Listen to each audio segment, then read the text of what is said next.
What's good, creative fam? Brandon Washington here, and today I'm going to be breaking down this guy. This is my Red V Raptor X rig. Now, recently I've been using the Red V Raptor on a lot of virtual productions, and it's been a blast. I've had a great time using it. However, over the last few jobs, I've been sort of like dialing in and tweaking my rig, and I think I finally got into a place where I'm really happy, and I feel like I can go from being on sticks to being handheld with a easy rig, or even throw it onto a dolly system very easily and very, comfortably. And so I actually want to break down this entire rig. Now, granted, I've gone online and I've looked at a few different Red Raptor builds, but there haven't been any like super extensive ones that I've seen. So I decided I wanted to make this video as extensive as I possibly can, which means this video will probably be a little bit longer, but there are going to be timestamps down below. So if you want to jump through and find different elements that I've added to this rig that you may want to add to your camera's rig, you can absolutely do that. So starting off with the camera itself, this is the Red V Raptor, now upgraded to an X. Now, when I bought my Red V Raptor, I bought it when they first came out, which means I got one of the Stormtrooper models, which was entirely white. That said, when I upgraded this one to the X, they actually changed the front plate to a black one, kind of giving it this like panda look. Well, truth be told, I kind of liked it being all white. It made it very unique. I knew exactly which Raptor was mine on set. And so I actually reached out to a company called AlphaGuard and hired them. I paid for this, for them to be able to actually upgrade my wrap on my camera to make the entire thing white. Now, this process I thought was going to be very long, but it was fairly quick, but I did have to actually send it in to them to do it. Now, they do have certain skins that you can buy online, they'll ship out, but for whatever reason, probably because of how complicated the Raptor is to wrap, they did have to do it in person. Granted, I was already going to Los Angeles to go to Cinegear, so it was kind of great. I just went there in person, kind of dropped it off to them, and then they were able to bring it back to me. So really, really easy to do, and now my camera is entirely white. That said, wrapping it, I have found, doesn't fully, it doesn't 100% last. And the only reason why I'm saying this is because I have already started to see little scuffs and little damages here and there on the actual wrap. And most of this, I think, is happening during transit, not really while I'm on set. That said, I am glad that this is happening to the wrap and not the actual camera itself. So the wrap is, although I kind of got it for cosmetic reasons, it's really acting more as a protector for my camera. So if you are thinking about getting your camera wrapped, I definitely recommend going with AlphaGuard, and especially if you're thinking about getting it to protect your camera. Now, aside from the camera itself, pretty much what lives on my camera almost at all times is my Bright Tangerine cage for it. Now, the Bright Tangerine left field cage system that I have on here is a multi-part system. So the cage itself doesn't actually connect to itself. It connects directly to the camera. And because the Raptor has so many thread points on it, it's actually super easy for it to do. Now, the setup I have includes the right side plate, left side plate, and the top plate. And this gives me almost complete coverage, but it definitely gives me everything I need when it comes to being able to mount additional accessories to the camera itself. At the top, I also have an area where I can drop in another plate for my top handle to make that easy to connect to, which is fantastic. Moving on from there, the way I actually attach all of this to my tripod is it starts with a dovetail plate. Now, this one is from Condor Blue, and I've attached a quick release for my tripod onto the bottom of it. But I like this because it makes it super easy for me to be able to balance my camera on my tripods, because when you start building out heavier cameras like this, you really want to make sure everything is balanced on your tripod, so that way you can execute pans and tilts really smoothly. Now, in order to attach it to the dovetail, I'm actually using a Bright Tangerine base plate in order to do this. Now, the design that I decided to go with is the DJI model. So what this means is that the piece that actually attaches to the bottom of the camera is actually a DJI Ronin plate. So this means that I can take my camera off of this entire rig and actually slot it directly into a Ronin 2 without having to actually change anything. And this is really great, especially because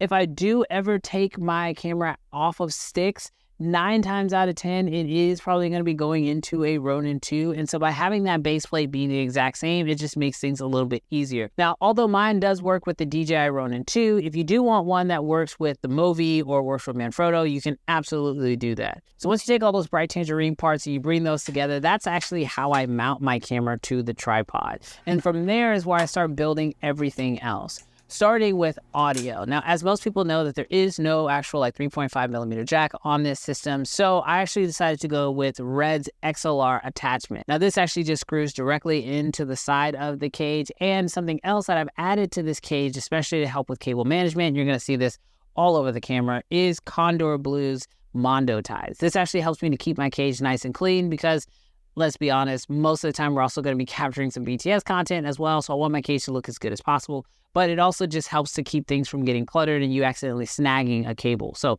Mondo ties are fantastic for that. Now, the newest addition to this cage actually is a brand new EVF, and this is from a company called Kinofinity. Now, Kinofinity has made cameras for years at this point, and they've also made EVFs for those cameras. However, this is their first EVF that is specifically designed to work with non-Kinofinity cameras. And this is absolutely huge because Red, in fact, actually makes their own EVF, but this is just going to be kind of a little bit of a pet peeve. Now, you guys know I'm probably a huge Red fanboy. Call me what you want. I don't care. But I have to say this.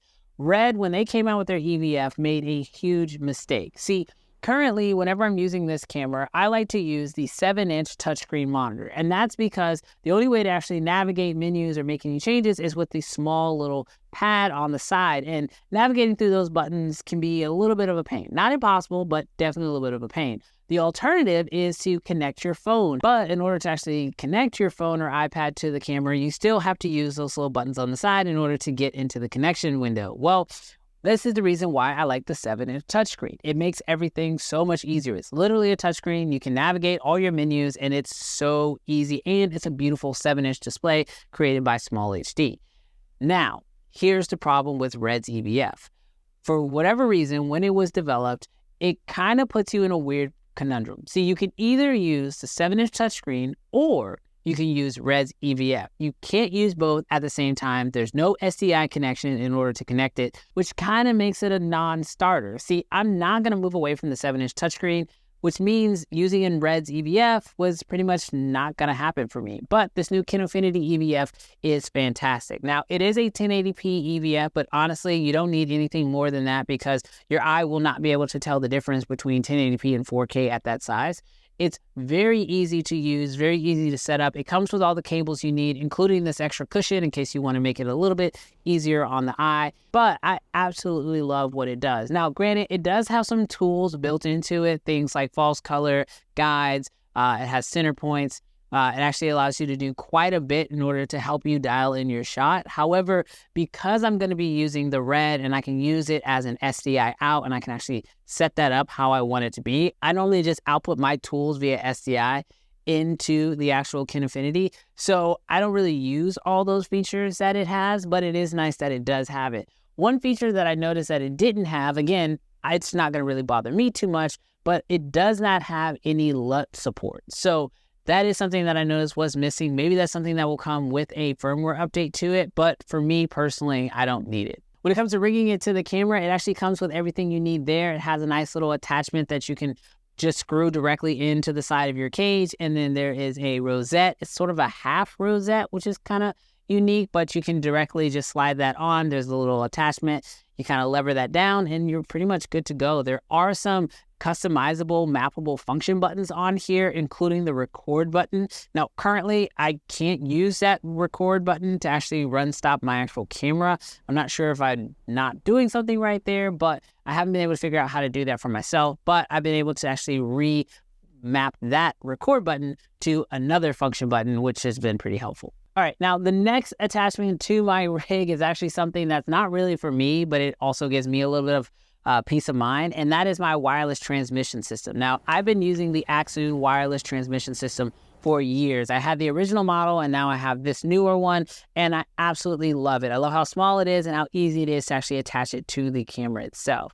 Now, in order to do this, I actually just use a Condor Blue ball head, and I actually just screw that into the side of my cage, screw it into the wireless transmitter, and then I'm pretty much good to go. Now, to power this entire rig, I'm currently using Core SWX batteries. In particular, I'm using the Nano X micro batteries. Now, I'd like to use the 150s because I'm powering quite a bit of stuff off of here, but I love how much versatility I have with these batteries. First off, on top, you're going to get a P-tap port along with a USB-A and USB-C port.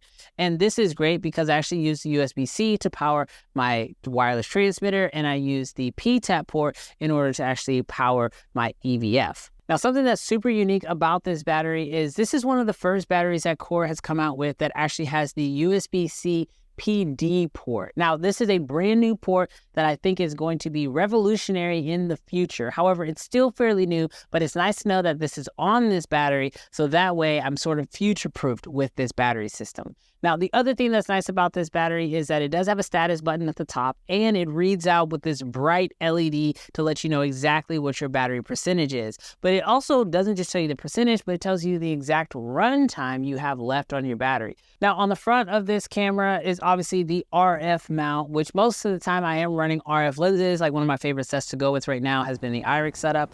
But when it comes to being able to actually filter these lenses, because this is not the Raptor XL, so it doesn't have built-in NDs, I do run a matte box system, which I've kind of gone back to Bright Tangerine for that, which in this case, I am actually running the Misfit Kick Bright Tangerine matte box. Now, for my matte box setup, I'm actually going with the one tray option, and I've decided to go with a sort of unique system. Now, granted, typically most of the time you're running with matte boxes, you're going to have individual stops of ND, and you can stack those in order to dial in it exactly the way you want to. However, for a lot of the jobs I've been doing recently, especially the ones that are not necessarily on virtual productions, they've been very run and gun type styles. And so I like to go with a variable ND. Now, in order to get a variable ND into a system like this, going with the one tray is absolutely amazing because it actually allows me to work with the Revera Cine setup. Now, the Revera Cine actually has a circular polarizer, and you can actually attach that into this one system, and it makes it super, super easy in order to pull off. The nice thing about it is that you can have a variable ND just like you would with any other threaded variable ND on any other mirrorless camera on your big cinema camera with your matte box system. I do have the flag up top that just pretty much just helps with cutting out glare. But, you know, that's just pretty much how I have it set up. And then last but not least, the way I actually attach it to the actual camera is with a direct to lens attachment. I have a 95mm thread IRIX lenses, and so when you get this guy, you will or possibly might need to get some additional attachments in order to make sure that it can clamp to your lenses, which I've had to do with this one here. It's not a big deal, it just goes over the lens and then you literally put the matte box on top, you screw it down, and then it clamps into place. If you have a lens that's already 114mm diameter, you won't have to deal with this, but if you are working with smaller lenses, you might have to get the attachment. And then last but certainly not least, when it comes to being able to run this camera in a handheld or shoulder rig setup, this is where the Bright Tangerine, and I think I'm saying this right, Casbah system comes in handy. It works within all of Bright Tangerine's workflow, their entire ecosystem, but it is this like sort of rubberized material that you're going to find on the handles. You'll find it on the shoulder rig, and I actually go with that arm system as well. So when it comes to the hand grips, everything is Bright Tangerine. It makes it super, super easy. It attaches directly to the 15mm rods, and I like that I can just pretty much run and gun very quickly. Again, because it's all Bright Tangerine, they do have a quick release system, so that way I can go from having my camera on the tripod to on my shoulder in just a matter of seconds. Wrap that up with a couple little accessories, some bonus stuff. Obviously red's one of my favorite colors, and it's pretty much on all of my stuff. And so I've got the special red SDI cable, just little things like that in order to tie the entire package together. But ultimately, I absolutely love how this rig is built out. I feel like with this setup, I can go from literally shooting anything, whether it's a documentary, an interview, I can go shoulder rig really quick, I can swap it out and put it onto a gimbal really fast, or I can run the entire thing on sticks for the day. I mean, realistically, with this rig, this camera is now set up to shoot anything. And ultimately, when I'm building on my rigs, that's kind of what I'm going for. I want it to be as versatile as possible, so that way when I'm on set, whether I'm directing or I'm working with a director, it's much easier for me to be able to help everybody on set and keep everything moving smoothly. The last thing I'll say is that everything that you see that's built up on here can all be broken down and put into one small Pelican 1535 case, which I absolutely love because this means that it's super easy to travel with as well. So this is my Red V Raptor rig breakdown. I hope it was super helpful. If you guys have additional questions about anything on here, I can definitely do some follow-up videos to answer different questions about different pieces of gear on here. Just leave those down below in the comments section. Thank you to everyone who has watched this video all the way to this point, and I'll catch you guys in the next video. Peace.